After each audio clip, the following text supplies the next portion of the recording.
예, 우리 지난 시간에는 우리 에옷에 대해서 함께 말씀을 나누었는데 그때는 하나님이 어떤 사람을 쓰시는가, 근데 우리가 하나님의 구원하시는 방법에 대해서 우리 함께 나누었습니다. 우리 오늘은 또 이제 새로운 또 사사가 오늘 소개됩니다. 오늘 우리 시작할 때 볼 때니 이스라엘 백성이 또 주 앞에 범죄하며 에옷이 죽는 그 순간에 이스라엘 백성이 또 범죄하게 됩니다. 그래서 하나님이 또 한 사사를 세우셔서 또 이스라엘 백성을 구원하세요. 그래서 이런 관점에서 볼 때에는 실제 이스라엘 백성을 구원하는 면에서는 동일한 내용입니다. 단순히 사람만 바뀌었을 뿐이죠. 그래서 우리가 단연 사람의 바뀜만 가지고는 우리가 크게 교훈을 얻지를 못합니다.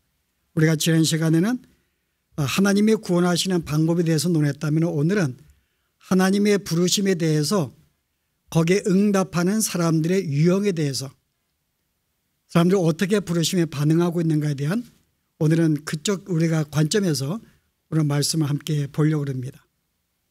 자, 여러분 그 4장과 5장은 우리 같은 내용이에요. 같은 우리가 지금 이 드보라에 대한 사건인데 우리가 4장과 5장은 동일한 내용입니다. 그래서 이 4장은 하나의 역사가의 관점에 쓴 거예요.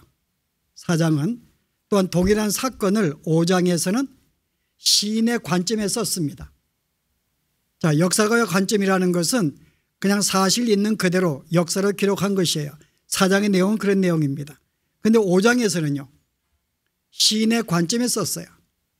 그 시인은 그냥 사실만은 쓰지 않습니다. 그 벌어진 역사 속에서 어떤 의미가 있는가, 그 의미를 우리에게 주려고 그 시인은 보통 시를 씁니다. 우리가 그런 점에서 이 5장은 시인의 관점에 썼기 때문에 무엇인가 우리에게 도전을 주기 위한 것이에요. 하나님이 어떤 우리에게 무엇을 교훈하시기 원해서 우리가 이와 같은 역사적인 사건을 허락하시는가에 대한 우리 내용이기 때문에 우리가 오늘은 4장에 대해서 간단하게 우리가 어떻게 역사를 잠깐 살펴보고 5장에 넘어가서 어떤 관점에서 우리가 이 말씀을 봐야 될 것인가, 우리가 그 의미를 발견하기를 원합니다. 자, 우리 4장의 내용 볼까요? 자, 이스라엘 백성이 또 범죄했어요. 사사가 죽었더니. 그래서 하나님이 또 그들을 이제는 가나안 왕에게 파십니다. 그래서 이 가나안 왕을 통해서 이제 20년간 이제 식민지 고통을 당하는 거예요. 우리 지난 시간에 에옷에 대해서는 18년간 우리가 모압에게 고통을 당했는데 이제 고통을 당하는 횟수가 점점 늘어납니다. 이스라엘 백성이 범죄할 때마다 점점 이제 그 고통이 늘어나는데 20년이 돼요. 실제 이 가나안 왕 이 야빈은 원래는 이스라엘 백성이 여호와 앞에 순종을 해서 모든 족속을 내쫓았으면 당하지 않을 일이에요. 그런데 그들이 여호와의 말씀에 불순종하여 가나안 민족을 내버려 두었기 때문에 이제 그들이 반역해서 이제 이스라엘을 공격하고 결국은 그들을 괴롭히게 됩니다. 그래서 그것은 순종하지 못한, 온전히 순종하지 못한 결과에서 비롯된 것이죠. 그래서 이스라엘 백성이 이제 20년간 이제 식민지로 있으면서 또 이제 힘들다고 고통하니까는 하나님이 이 소리를 들으시고 또 사사를 세우십니다. 그래서 오늘 첫 번째 인물이 드보라가 등장을 해요. 그런데 오늘 성경의 내용 보시면은 에옷이 죽은 다음에 그들의 고통 가운데 있을 때 사사 여러분 이 드보라 세운 것이 아닙니다. 에옷이 죽자마자 하나님께서는 여전히 이스라엘 백성들을 말씀으로 통치하기를 원했어요. 그래서 실은 에옷을 이어서 이제 드보라가 세워진 것입니다. 그 드보라의 등장은 지금 이들이 지금 이 가나안 왕의 20년의 식민지가 거의 끝날 쯤에 세운 것이 아니에요. 에옷이 죽었기 때문에 한 20년 정도의 이 드보라가 이스라엘에 계속 말씀으로 저들을 지도하고 가르치고 재판한 것을 볼 수가 있습니다. 그런데 이제 이들이 이제 죽겠다고 이제 하니까는 하나님이 저들을 구원하시기 위해서 이제 또 하나의 사사 바락을 세우는 것입니다. 왜냐하면 여자는 전쟁에 나가 싸울 수 있는 전사의 모양이 아니기 때문에 실제 전쟁에 나가서 이스라엘을 구원할 자가 필요한 거죠. 그래서 바락을 세우는 것입니다. 하나님께서 드보라에게 명하여 이제 바락에게 메시지를 전하고 이야기해요. 그래서 이제 바락에게 가서 내가 10,000명의 군사를 가지고 다볼산에 올라가서 싸우라고 이야기를 합니다. 그런데 오늘 바락이 뭐라고 응답해요? 만약에 당신이 나와 함께 간다면 내가 갈 것이다. 그러나 가지 않는다면 나도 가지 않겠다고 이야기를 해요. 그러니까 드보라가 내가 기꺼이 같이 갈 거야. 그래서 함께 갔는데 결국은 전쟁에 승리하게 됩니다. 이때 이제 여기에 이제 시스라 장군, 이제 가나안의 왕의 명령한 시스라 장군은 이제 그 전쟁에 져서 도망을 가다가 마지막에 누구한테 죽음을 당하죠? 또 하나님이 준비시킨 한 여인, 야엘이라고 하는 여인에 의해서 그가 죽임을 당합니다. 그 내용 여러분 아시는가요? 도망을 갔는데 이 시스라가 야엘의 집에 간 이유가 있어요. 야엘의 남편과는 어떤 관계예요? 이 야빈 왕과 서로 동맹을 맺었습니다. 그 도망을 가서 이제 자기랑 동맹을 맺은 야엘의 남편의 집에서 이제 마음의 안식을 얻기 위해서 도망한 것이죠.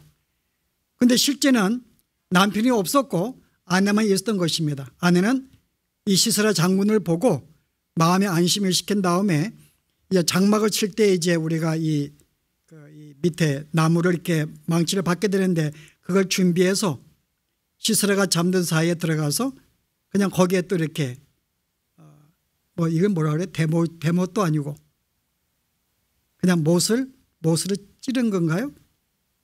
하여간 망치를 어떤 박아가지고 똑같이 죽임을 당합니다.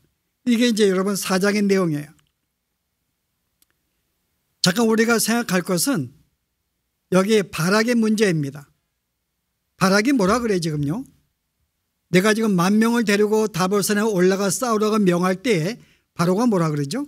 바락이 당신이 나와 함께 가지 아니한다면 나는 가지 않겠습니다. 당신이 나와 함께 간다면 가겠습니다. 라고 이야기를 해요. 자, 우리가 오늘 여기에 잠깐 우리가 이 바락에 대해서 우리가 살펴봐야 되는데 우리 여기에 대해서는 두 가지의 우리의 견해가 있습니다. 하나는 부정적인 견해가 있고 하나는 긍정적인 견해가 있어요. 부정적인 견해는 드보라가 하나님께서 바락에게 가라고 명했는데 주저한 거예요. 만약에 내가 혼자 가기 두렵기 때문에 만약에 당신이 나와 함께 간다면은 내가 전쟁에 나갈 것이다. 실은 온전히 하나님을 의지하지 못한 그 신앙 때문에 하나님께서 영광을 그에게 주지 않았어요. 뭐라 그래? 내가 나가서 싸울 텐데 뭐라 그래요? 이 영광은 네가 갖지 못할 거야. 이 영광은 그 시스라를 죽인 여인에게 영광에 돌아갈 것이다. 라고 이야기를 합니다.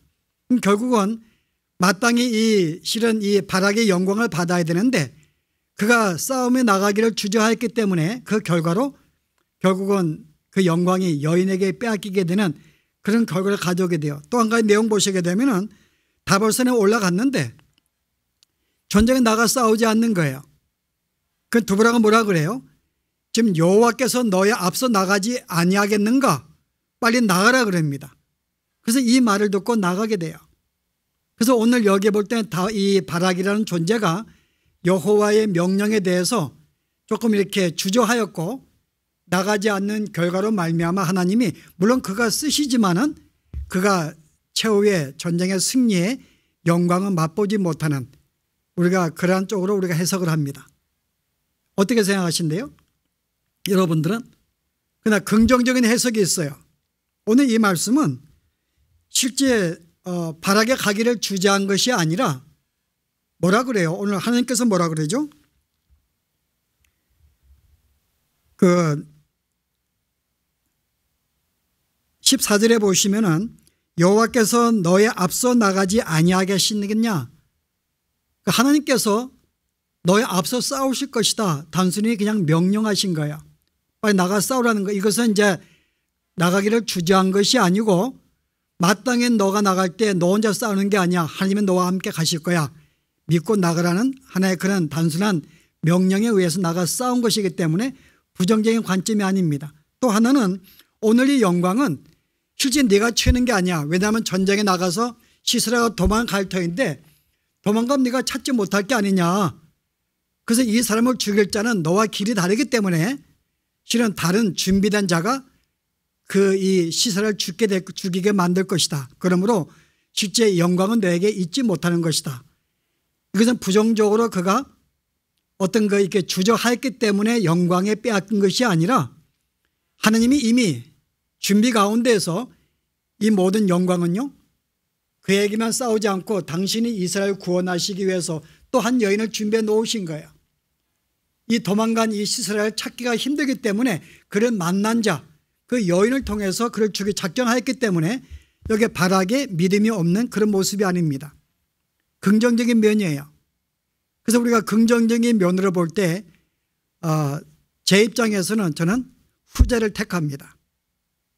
우리가 전자를 택하면은 좀 부정적이다.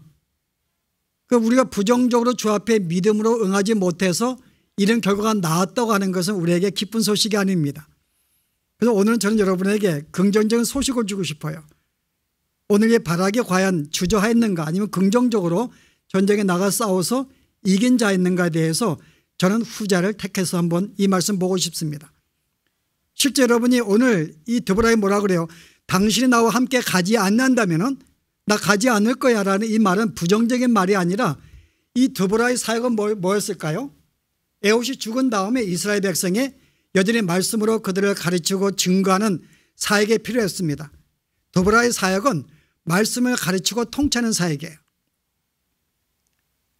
그래서 이 바락의 입장에서는 당신의 주의 말씀이 있지 아니하느냐. 내가 전쟁에 나가 싸울 때 여호와의 말씀이 내게 임해야 되는데 당신이 마땅히 나와 함께 가야 한다는 거죠. 주께서 어떻게 말씀하시는지 내게 무엇을 명하시 내가 말씀을 드려야 싸울 수 있기 때문에 당신이 나와 함께 가야 됩니다. 만약에 당신이 가지 아니한다면 말씀이 나에게 없기 때문에 나는 갈 수가 없습니다. 라고 하는 긍정적인 면이죠. 그래서 하나님께 말씀이 전쟁 속에 함께 임하기를 원하였고 그 말씀의 필요성이 있었기 때문에 오늘 바락은 드보라에게 함께 가기를 원했다. 그래서 여기서 드보라가 기꺼이 내가 마땅히 기꺼이 함께 갈 거야. 기쁨으로 거기에 이 청에 응하는 모습을 볼 수가 있습니다. 그래서 말씀을 붙잡고 싸우는 하나의 바락의 모습. 두 번째 모습은 실은 뭐라고 명령하는 건 바락에게 10,000명의 군사를 가지고 나가 싸우라 그래요. 여러분 실제 가나안 이 왕은 몇 대의 철병거가 있었죠? 900대가 있어요. 여러분 철병거는 오늘날 뭐와 같은 거예요? 탱크와 같은 것이죠. 탱크. 여러분 탱크 앞에 탱크가 근 한 900대 1000대와 같습니다. 거기에 10배가 되는 사람들이 모여 있어요. 여러분 10명의 사람이 한 탱크를 감당할까요? 여러분 감당하지 못합니다. 우리가 이 사실로 볼 때에는 마치 이 치즈를 칼로 자르듯이 너무 쉬운 일이에요. 이스라엘 10,000명을 죽이는 건 너무 쉽습니다. 그런데 하나님께서 10,000명을 데리고 나가 싸우라 그럽니다. 그런데 이 바락은 주저하지 않습니다. 비록 우리가 어떤 싸움에 대해 전혀 우리가 싸울 수 없는 승리할 수 없는 그런 약한 상태 연약한 상태에도 불구하고 하나님께서는 너는 10,000명을 데리고 나가 싸우라고 명령에 순종해 나가는 거 볼 수가 있어요. 그런 주저하지 않습니다. 여기서 내가 뭐 사람이 적어서 그렇게 핑계하는 것을 여러분 우리가 볼 수가 없어요. 단순히 드보라에게 당연 함께 가야 됩니다. 말씀을 청했지 숫자가 적음에 대한 그런 주저함이 없습니다. 그래서 오늘 두 번째 이 바락의 모습은 비록 사람이 얼마 안 되고 전쟁에 능히 싸워서 승리할 수 없는 그런 여건을 가지고 주께서 나에게 싸우라고 명령했음에도 불구하고 그는 주저하지 않고 믿음으로 그것을 받았고 나가 싸웠다는 거죠. 그래서 두 번째 여기서 볼 때는 이 바락에 우리가 믿음을 볼 수가 있습니다. 그런 믿음으로 10,000명을 데리고 나간 거야. 전혀 상대가 할 수 없는 그런 철병거를 나가 싸우러 간 것입니다. 자, 세 번째는 뭔가 하면은 하나님께서 또 한 여인을 준비시켜 놓았어요. 그래서 내가 시스라 죽이는 것은 그 영광은 내가 차지하지 못할 것이야. 그럴 때 여기에 바락은 주저하지 않습니다.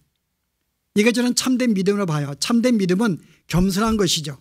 그리고 영광을 내가 차지하려고 독차지하려고 애쓰지 아니합니다. 비록 내가 영광을 얻지 못한다 할지라도 영광이 다른 자에게 돌아간다 할지라도 내가 사람들에게 이 일로 내가 칭찬을 받지 못하고 인정을 받지 못한다 할지라도 나는 주일에 참여하는 자체가 의미가 있는 거죠. 그 여기에 개의치 않고 나가 싸우는 걸 볼 수가 있어요. 그리고 이 사람이 전쟁에 나가 싸운다 할지라도 거기에 끝나버립니다. 바락이 계속해서 이스라엘 백성의 통치자가 아니에요. 왜냐하면 누가 있는가요? 드보라가 있으니까는. 여전히 드보라는 거기에 백성들에게 어떤 재판자로서 또 선지자로서 말씀을 가르친 자이기 때문에 그런 전쟁에 나가 싸우면은 그걸로 끝나버리는 것입니다. 더 이상 할 일이 있는 자가 아니에요. 그래서 실은 이 모든 이 영광이 다른 사람이 주어지고 계속해서 그런 한순간 쓰임 받음에도 불구하고 그런 주저하지 않고 나가 싸우는 모습을 볼 수가 있습니다. 자, 이런 점에서는 저는 여기 바락의 모습은 좀 긍정적인 면으로서 주 앞에 어떻게 부르심에 대해서 그런 응답에 응했는가를 보는 거예요. 제가 왜 이렇게 견해를 취했는가 하면은 오늘 5장에 이 시인의 입장에서 쓴 내용이 바로 그것을 증명하고 있기 때문에요. 여러분 이 5장에 보시면은 이제 이 드보라와 바락이 전쟁에 승리한 다음에 주님을 찬양하는 내용입니다. 여기에 주제가 크게 세 개로 나눠져요. 첫 번째 주제의 내용은 이 전쟁은 누가 싸운 전쟁의 주인공은 누구인가? 한번 보실래요? 5장이에요. 2절에 보시면은 이스라엘의 용솔자들이 용솔하였고 백성의 즐거이 헌신하였으니 여호와를 찬송하라. 너희 왕들아 들으라. 통치자의 귀를 기울이라. 곧 내가 여호와를 노래할 것이요 이스라엘 하나님 여호와를 찬송하리로다. 여러분 실제 여기 3분의 1의 내용이 뭔가 하면은 이 모든 전쟁에 참여하신 분은 하나님이시고 승리를 가져가신 분은 하나님이시야 그럼 마땅히 하나님께 영광을 돌리는 거 옳다고 찬양과 감사의 내용으로 나옵니다. 실제 전쟁에 나가 싸운 분은 누구예요? 여러분 바락이 여러분 아닙니다. 바락이 나가 싸운 적이 없어요. 여러분 내용이 앞에 4장에 보시면은 14절에 보실래요?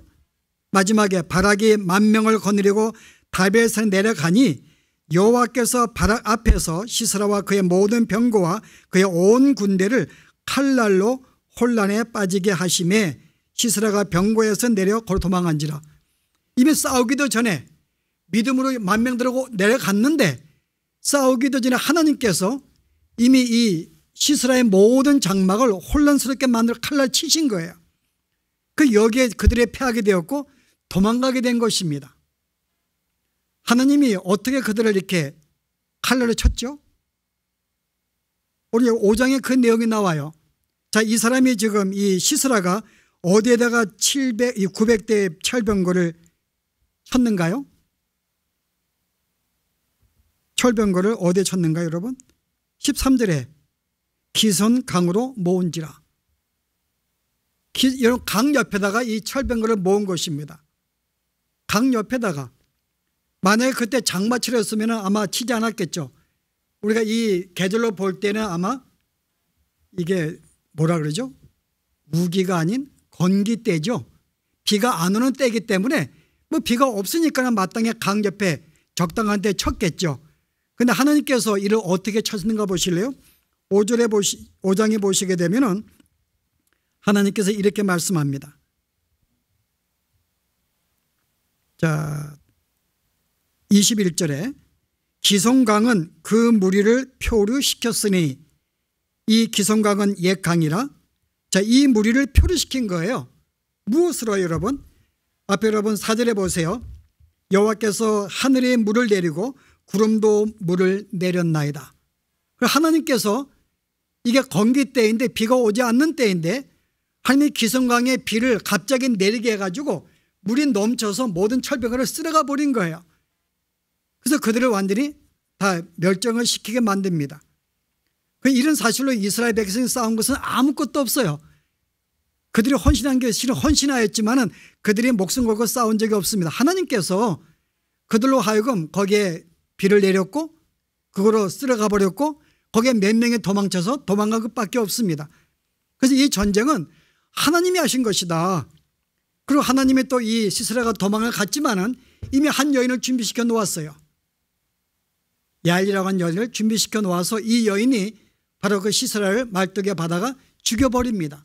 그래서 오늘 이 전반의 내용은 실제 여기에 왜 다른 데에서는 한 명의 사사만 등장하는데 여기에는 세 명이 등장해요. 드보라가 등장하고 바락이 등장하고 야일이 등장합니다. 이것은 전쟁의 승리자가 그들의 메인 요소가 아니라 이들을 하나님이 준비시고 쓰시는 하나님의 손에 있으면 우리에게 보여주는 거, 하나님이 역사한다는 거죠. 하나님께서 당신의 전쟁을 위해서 사람들을 준비해 놓았고 그들을 적절하게 쓰셔서 이스라엘의 승리를 가져오게 하셨다는 것입니다. 이 전쟁은 사람에게 있는 것이 아니죠. 우리는 보통 우리가 싸워서 우리가 노력해서 얻는다고 생각을 해요. 우리 지난주에 설교와 같이 내가 그만큼 노력한 것만큼 나는 결실을 얻고 노력한 것만큼 무엇인가 얻는다고 생각을 합니다. 그래서 우리는 열심히 일을 해요. 사업을 하기도 하고 직장에 다니기도 하고 자녀를 키우기도 하고. 그러나 우리가 그렇지 않냐. 하나님께서는 이 모든 것은 내가 너에게 주는 것이다. 이 모든 그 전쟁은 하나님께 있는 것이죠. 하나님께서 우리를 어떻게 인도하시는가. 우리의 삶은 여러분 노력이 아니라 하나님에 의해서 우리는 인도가 되는 것입니다. 그래서 우리가 하나님 앞에서 어떤 자로 쓰는가가 굉장히 중요하죠. 주 앞에 쓰임받기에 합당한 자, 주의 복을 받기에 합당한 자의 삶은 형통하게 될 것입니다. 그러나 그렇지 않으면 내버려 두시는 거죠. 그래서 오늘 전쟁에 볼 때에도 우리의 인생에 우리의 모든 싸움과 삶은 우리에게 달려있는 것이 아닌 걸 보여주는 것입니다. 하나님께서 하시는 거예요. 당신이 친히 싸우시는 것입니다. 그런데 오늘 이제 전반부 내용이 끝나면서 그 다음에 후반부의 시편에 가서는 여기에 하나님의 전쟁에 참여한 자들을 두 부류로 나눕니다. 전쟁에 참여한 자와 전쟁에 참여하지 않는 자를 구분해요. 그리고 전쟁에 참여한 자에게 하나님이 축복해 주시고 전쟁에 참여하지 않는 자들을 저주하시는 내용이 오늘 시편의 후반부에 소개됩니다. 자, 전쟁에 참여한 자가 어느 지파일까요, 여러분? 14절에 보실래요? 전쟁에 참여한 자가 에브라임에서 나온 자들, 베냐민에서 나온 자들, 14절에 스불론에서 나온 자들, 15절에 이사갈에서 나온 자들. 여러분 그 다음에 18절에 보았더니 납달리에서 나온 자들. 한 5, 6 지파들이 나온 거예요. 그 12개의 지파가 있는데 모든 지파가 나온 게 아니고 한 5, 6개의 지파에서 그것도 모든 지파가 아닌 그들의 일부가 나와 싸우게 된 거죠. 그런데 이들은 뭐라고 표현해요, 여러분? 이들에 대해서 18절 보세요. 스불론은 죽음을 무릅쓰고 목숨을 아끼지 아니한 백성이요 납달리도 들의 높은 곳에서 그러하도다. 스불론과 납달리는 자기의 죽음을 무릅쓰고 목숨을 아끼지 아니하고 나가 싸웠다고 이야기를 해요. 실은 여기에 참여한 자들은 어떤 자로 나온 거죠? 자기의 생명을 아끼지 않고 목숨을 아끼지 않고 나가 싸운 자들하고 이야기를 합니다. 반면에 나오지 않는 지파들이 있습니다. 보실래요? 15절을 보세요. 르벤 시냇가에서 큰 결심이 있었도다. 내가 양의 우리 가운데서 앉아서 목자의 피리 부는 소리를 들음이 어찌 됨이뇨. 여기서 르벤 지파는 자기의 양을 치기 위해서 전쟁에 안 나온 거예요. 여전히 피를 불면서 양을 치고 있었다 그 말입니다. 그 다음에 또 볼까요? 길르앗 요단강 저쪽에 거주하며 다는 배에 머무름이 어찌미뇨. 아셀은 해변에 앉으며 자기 항만에 거주하였도다. 그 외 또 세 지파들은 자기 집에 안주하고 있었고 항만 배를 띄우고 있었고 자기 안식처에 몰두하고 있었다는 거죠. 그래서 실은 여기에 반 이상의 지파들은 자기의 삶을 살기 위해서 나오지 않았던 거예요. 그래서 이스라엘 백성 어떤 지파들은 자기의 목숨을 내어놓고 나온 지파가 있었고 어떤 지파는 자기의 삶을 자기는 희생하지 않고 돌보기 위해서 자기 집에 거하면서 사업을 하였던 그런 자들로 소개가 됩니다. 그래서 이렇게 소개하면서 그 다음에 이 불에 대해서 하나님께서 이제 어떻게 그들을 대하시는가를 설계해요. 보실래요? 자, 목숨을 아끼지 않은 스불론과 납달리, 그 야헬 이 여인. 그런데 전쟁에 나오지 않는 이 산절 보실래요? 여호와의 사자의 말씀에 메로스를 저주하라. 너희가 거듭거듭 그 거민들을 저주할 것은 그들이 와서 여호와를 돕지 아니하며 여호와를 도와 용사를 치지 아니함이니라 하시도다. 나오지 않는 지파들에게 여기 메로스라는 것은 그들의 어떤 나오지 않는 지파 가운데 한 지파가 살고 있는 도시를 의미합니다. 거기에 저주를 퍼붓는 거죠. 이유가 뭐죠? 그들이 나와서 여호와를 돕지 아니했다고 이야기하는 거예요. 이 전쟁은 여호와의 전쟁인데 사람들이 나와서 돕지 않았다는 거죠. 이스라엘 반 이상이. 아니, 여호와께서 도움이 필요할까요? 실은 도움이 안 필요해요. 실은 하나님 혼자서 능히 할 수 있습니다. 그들에게 참여시키는 것은 전쟁의 승리의 영광을 주기 위한 것이죠. 여호와의 전쟁에, 영적 전쟁에 참여시켜서 그 기쁨을 맛보게 하나님의 은혜의 섭리인데 실제 어떤 지파들은 나오지 않은 거야. 근데 그들은 뭐라 그래요? 너희가 나오지 않았기 때문에 그들에게 저주를 받을지어다라고 이야기를 합니다. 저는 이거 보면서 아니, 우리 성도 가운데 우리가 주일에 참여하지 않는 데서 하나님의 저주를 받을까? 여러분 어떻게 생각하신대요? 이거보다 우리가 좀 끔찍하고 무서운 말씀이 없는데 여러분 실제 구약에 보시면은 정확하게 그런 말씀이 있어요. 여러분 예레미야 48장의 10절에 보시면은 이런 말씀이 하나 있습니다. 제가 읽어볼게요. 여호와 이를 게을리하는 자는 저주를 받을 것이요 자기 칼을 금하여 피를 흘리지 않은 자도 저주를 받을 것이로다. 자기의 칼을 금하여 피를 흘리지 전쟁에 나오지 않는 자들, 여호와의 이 싸움에 다 나가 싸우고 있는데 여기에 빠진 자들은 저주를 받을지어다. 그리고 어떤 자들이요? 여호와 일에 게을리하는 자들도, 여호와 일에 게을리하는 자들도 저주를 받을지어다.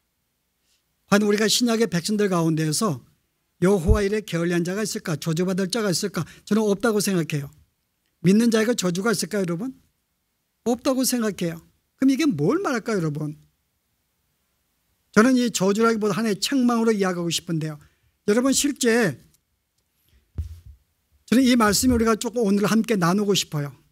왜냐하면 실제 성경 자체가 여호와 일에 게을리한 자에게 저주가 임한 것이 이게 뭘 말하고 있는지 오늘 우리가 어떤 도전을 주건 데에서요. 여러분 좋은 예가 여러분 마가복음 12장에 나오는데 거기에 12장에 41절에 보시면은 거기에 헌금을 드리는 자가 나옵니다. 부자들이 나오고 과부가 나왔어요. 부자는 많은 돈을 헌금을 했습니다. 한 과부는 2렙돈, 현재 돈으로 1달러예요. 1달러를 드렸어요. 그 예수님이 뭐라 그래요? 저 과부가 부자들보다 더 많은 돈을 드렸어. 그 제자들이 왜요? 그랬더니 그 1달러는 그 과부의 모든 생명, 모든 총재산이기 때문에 자기의 생명을, 목숨을 아끼지 않냐고 다 내어놓은 거야. 우리는 이것 때문에 우리는 조금 무시해요? 부자들을 우리는 조금 우리가 경시하는 경향이 있습니다. 경시하면 안 돼요, 여러분. 아예 헌금도 안 낸 사람이 있으니까 여기서는요. 근데 헌금에 참여한 자에 책망받는 게 아닙니다. 여전히 이들도 자기가 참여했어요.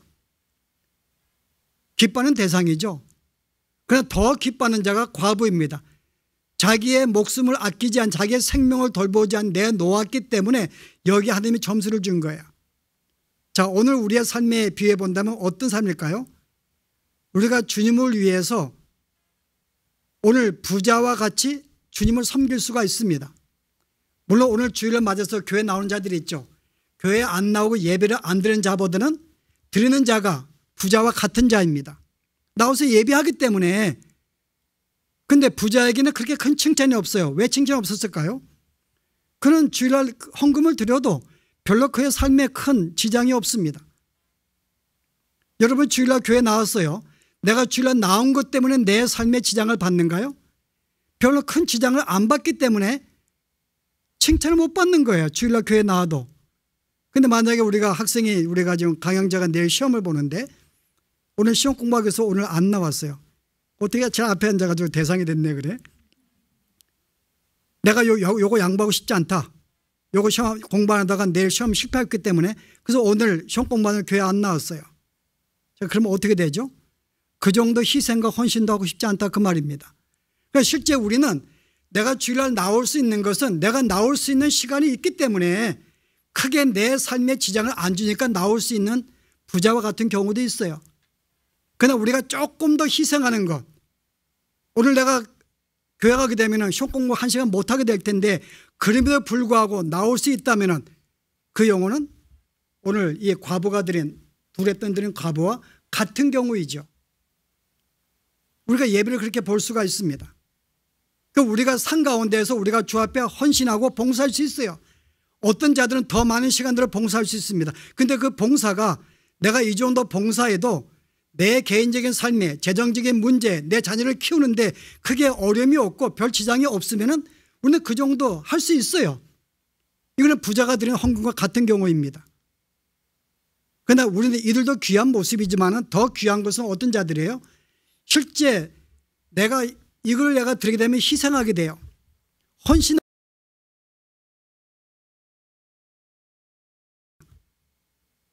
내가 만약에 저는 지금까지 헌금 얘기를 안 했기 때문에 오늘은 잠깐 우리가 헌금의 예를 들 수밖에 없네요. 내가 헌금을 드리는데 이 정도 내가 드린다. 내 삶에 별로 하자가 아무도 없어요. 드려도. 자, 어떤 일이야? 부자와 같은 경우죠. 근데 내가 요걸 조금 더 드리면 내 생활에 조금 내가 밥을 조금 내가 어려움을 가질 수가 있겠는데 라고 생각을 하고 헌금을 드리는 분이 있을까요? 내가 요걸 조금 더 드린다면 그러면은 내 삶에 내가 조금 맛있는 거 외식은 못할 것 같아. 그럼에도 불구하고 내가 요거는 주 앞에 드려야지.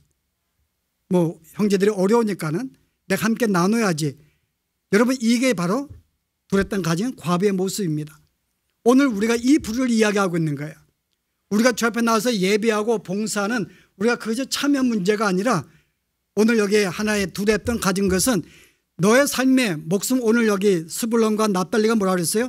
자기의 목숨을 아끼지 아니하고 죽음을 무릅쓰고 나왔다 그래요. 내게 희생이 되나 요건 조금 더 희생이 되는데라는 그 정도의 마음을 가지고 참여한 자들 오늘 이 자들이 오늘 어떻게 해요? 그들에게 오늘 축복합니다. 오늘 야일에게 축복이 있을지어다. 이와 같은 자들에게는 오늘 계속 하반부가 축복을 주는 내용이에요. 이들을 주께서 기뻐하시고 그들의 삶을 형통케 하시고 번영케 하시고 함께 하신다는 것입니다. 그래서 오늘 우리가 주님을 섬길 때 오늘 이 말씀 우리에게 도전이 되지 않을까 생각을 해요. 우리에게 도전이 되지 않을까. 우리가 오늘 주님을 섬긴다 하면서 과연 내 삶에 조금 내가 어려움을 감당하면서까지 내가 주의 일에 참여한 적이 있었는가를 오늘 생각할 필요가 있죠. 저는 여러분들 이런 점에서 저는 준비하다가 여러 가지 생각을 많이 해봤는데 제가 여러분의 삶을 알기 때문에 구체 예를 들면 시험 받을 수도 있어요. 그래서 공적인 것만 예를 들겠습니다. 수요 집회 같은 거. 우리는 어때요 여러분? 우리는 별로 안 나와요.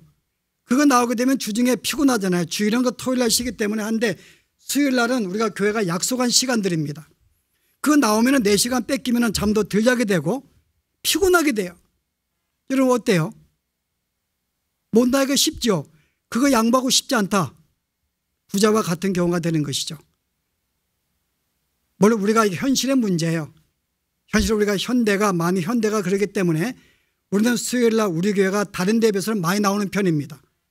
보다 한 15명 정도가 나오니까는 한국에 일반적으로 보통 10%가 나온다 그래요. 100명 교 가운데 한 10명, 10명 정도가 나오는 게 요즘에 추세이기 때문에 요즘에 한국교회는 수요 예배가 없습니다. 없애버렸어요. 그리고 오전에 뭐예요? 오전에 여인들이 집에 있는 여인 나와서 기도일은 바꿨습니다. 그래서 거의 모든 교회들이 수요일 저녁에 안 보여요. 거의 안 나오기 때문에 현대가 너무나 바쁘기 때문에 그러니까 나와서 예배하는 자들이 너무나 없으니까는 점점 거기에 맞춰서 시간 스케줄이 바뀌죠.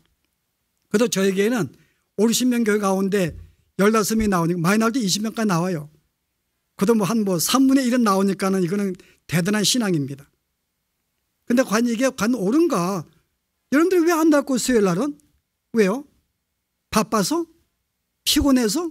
왜요? 우리가 함께 나와서 성도 교제하고 함께 예배하고 주 앞에 우리가 말씀을 듣는 시간이 귀한 시간인데 우리는 당연하게 주일 한 번 가서 예배하는 것으로 그것은 내가 크게 부담이 없으니까 나머지 것도 내가 양보하고 싶지 않는 거예요. 자녀 키우는 거 마찬가지고 내가 주일에 좀 아프다고 안 나올 수 있는 것이고 자녀가 오늘 주일날 내가 오늘 가면은 또 그의 돌봄 안 나올 수 있어요. 내가 그것까지 양보하지 않겠다 그 말입니다. 오늘은 제가 해도 괜찮다고 생각을 해요. 한 번도 제가 이런 어떤 일이 조금 이렇게 도전적인 말씀을 제가 하지 않았기 때문에 오늘 하고 싶은 생각이 들었어요. 왜냐하면 여러분을 위해서입니다. 왜냐하면 우리가 주 앞에 내가 이 정도 예배하고 봉사하고 섬겨도 별로 내 삶에 어려움이 없어 나를 지향받지 않는 선에서는 부자가 드린 경우가 같기 때문에 이것이 크게 주 앞에 예쁜 자가 아니기 때문에 오늘 스불론과 납달리는 내가 저들의 목숨을 아끼지 않고 내가 희생할 정도 요거 드리면 내가 좀 힘들 텐데 요거 내가 좀 아플 텐데 라는 그 정도 희생 감사하고 나온 자들이 오늘 뭐예요? 저들에게 축복이 있을지어다. 축복을 받았기 때문에 우리는 이 축복을 놓칠 수가 없습니다. 그런데 왜 저주를 받았을까요? 아예 여기에 참여도 안 한 사람들이 있어요. 주의 일에 게을리한 자들. 그래서 메로스를 저주하라고 이야기합니다. 주의 일에 참여하지 않는 자들. 오늘 여러분들 어떨까요? 주의 일에 참여하지 않는 자?